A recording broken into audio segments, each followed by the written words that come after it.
भारतीय गौवंश का शरीर, इनकी संरचना, बनावट अद्भुत है। गौवंश प्रातःकालीन से लेकर के सायंकालीन तक चारागाहों में, कृषि भूमि में, पर्वतों में, पहाड़ों में विचरती है, चरती है और चरते हुए अपना आहार ग्रहण करती है। इनका आहार विशुद्ध वनस्पति होता है। जिन वनस्पतियों में चिकित्सा का गुण सबसे अधिक है, वह इनको सबसे ज़्यादा भाता है। तो दिन भर जो है वनस्पतियाँ, औषधीय वनस्पतियाँ चरने के बाद जब शाम में हमारा गौवंश घर आती है तो बैठ कर के जुआली करती है। उन वनस्पतियों को फिर से अपने मुंह में लेकर के आती है और रीग्राइंडिंग करती है उसका। और इस रीग्राइंडिंग के दौरान इनका जो ये कंधा है, इस कंधे में जो ऊर्जा छिपी हुई है, ये ऊर्जा बूंद बूंद करके उसमें मिल जाता है। मिलने के बाद जब उनके पाचन तंत्र में जब वो चीज़ें आती है तो यहाँ से 3 चीज़ें निकलती है।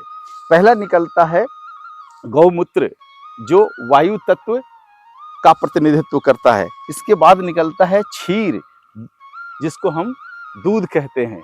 इसमें जल तत्व की अधिकता होती है। और फिर निकलता है गोमय, जिसको गोबर कहते हैं। इसमें भूमि तत्व की अधिकता होती है। इन 3 गव्यों से 12 गव्य तैयार होता है। दूध हो गया, दूध से दही बन गया, दही से मक्खन निकल गया, मक्खन निकलने में छाछ निकल गया और फिर मक्खन से घृत बना लेते हैं। इस तरह से मात्र क्षीर से 5 गव्य मिलते हैं। गौमूत्र से 2 गव्य मिलता है, गौमूत्र अर्क और गौमूत्र घनवटी।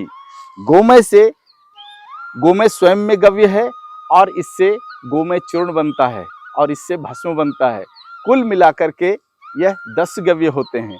2 गव्य गायों के पास अदृश्य है। एक उनका स्पर्श, जिससे सतत तरंगे निकलते रहती है। जब हम स्पर्श करते हैं तो ये तरंगे हमारे शरीर में जाकर के हमारे पंच महाभूतों को संतुलित करते हैं। और अंतिम 12वां गव्य है, जिसको हम गाय का आभा मंडल कहते हैं। इस आभा मंडल में जो भी जीव रहता है, उसका शरीर स्वयं गाय के आभा मंडल में रहने से संतुलित हो जाती है। इस प्रकार गाय के द्वारा प्रदत्त ये 12 गव्य मात्र मनुष्य के लिए नहीं, बल्कि संपूर्ण जीव जगत और वनस्पति जगत और स्वयं पृथ्वी को संतुलित करने के लिए पर्याप्त है। आइए हम सभी मिलकर के गौवंश के इस विज्ञान को प्रचारित करें, भारत के लोगों को जोड़ें और भारत को गौ माँ से निरोगी भारत बनाने की दिशा में एक कदम आगे बढ़ें।